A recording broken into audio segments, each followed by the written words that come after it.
नमस्कार मंडळी. आज पूर्ण घरात फोडणीचा खमंग वास दरवळलाय.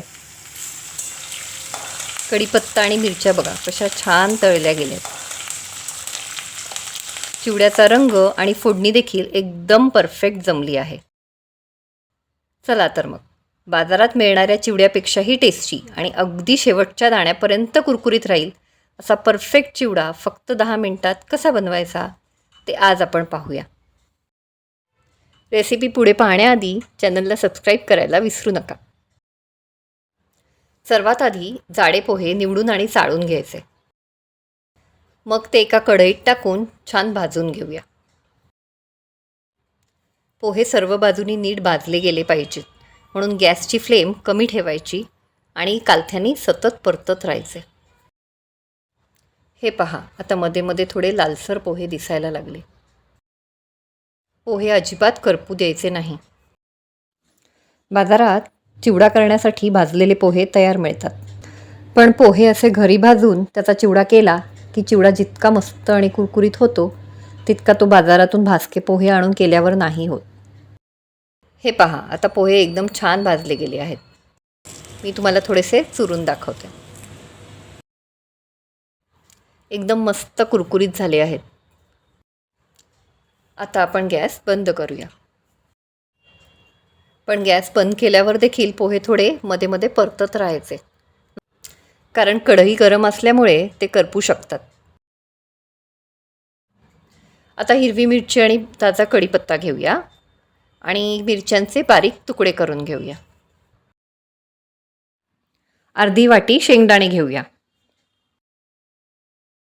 आता एका कढईत फोडणीसाठी थोडे तेल टाकायचे आणि ते कडू द्यायचे.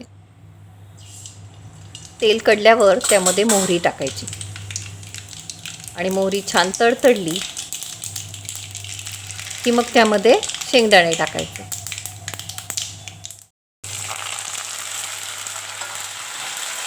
आता शेंगदाणे छान तळले गेले आहेत. मग आपण यामध्ये मिरची आणि कढीपत्ता टाकूया.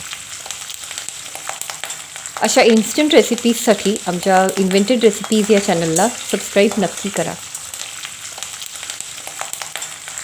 आता मिरची कढीपत्ता छान तळला गेला आहे. यामध्ये आता आपण भाजलेले पोहे टाकूया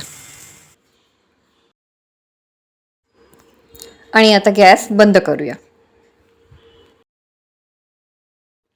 आता पोहे एकदम अलगद हाताने मिक्स करूया, म्हणजे चुरले जाणार नाहीत.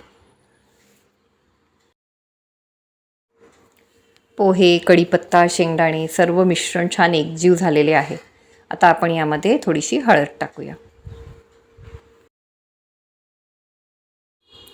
आणि पुन्हा एकदम अलगद हाताने मिक्स करून घेऊया. मग 2 चमचे धणेपूड टाकायची.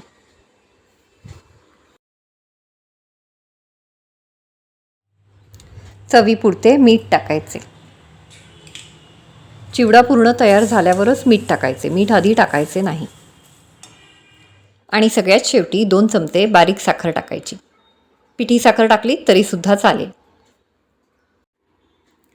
आता अलगद हाताने सर्व एकदम छान मिक्स करून घ्यायचे. अगदी महिनाभर कुरकुरीत राहील असा हा जाड्या पोह्यांचा दिवाळी फराळ चिवडा तयार. या चिवड्यामध्ये आपण काजू, खोबरं, डाळ्या या गोष्टी देखील टाकू शकतो. फक्त या सर्व गोष्टी शेंगदाणे थोडे तळले गेल्यानंतर टाकायच्या. एकत्र टाकल्या तर शेंगदाणे तळले जाईपर्यंत खोबरं आणि काजू करपू शकतात. चिवडा पूर्ण गार झाला की एका एअरटाईट डब्यात भरून ठेवायचा. ही इझी पोहा नमकीन recipe step by step follow करा आणि एकदा नक्की ट्राय करून पहा. पुन्हा भेटूया एका नवीन इन्स्टंट रेसिपीसोबत. Till then, good bye.